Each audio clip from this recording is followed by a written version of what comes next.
Hey, welcome back guys. Now let's talk about how you can change the battery in this Chevy Equinox key fob here. It works for this model 2025. You don't need any fancy tools, you just need only one battery like this 2450, and you can find this battery everywhere, and also a small flat screwdriver.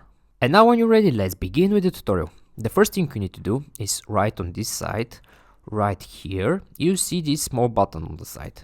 Now when you see this button, press it, and when you press this button, pull this mechanical key out, this key.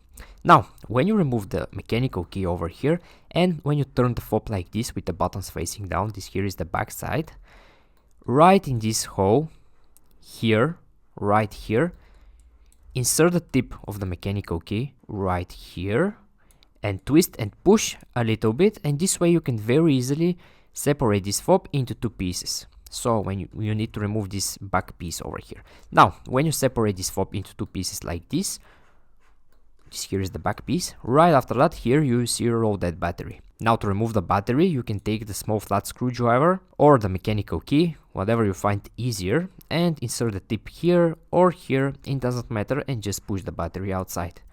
Now, when you remove the battery here in the same place, you need to insert a new battery like this in the same way, and also make sure here the positive side is facing up. This step here is very important.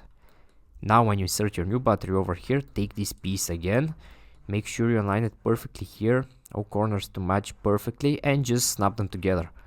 Now when you snap them together like this, take the mechanical key and put it back inside the fob, just like in the beginning.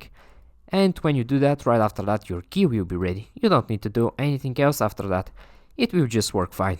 Okay guys, I hope you find this video useful, and take care.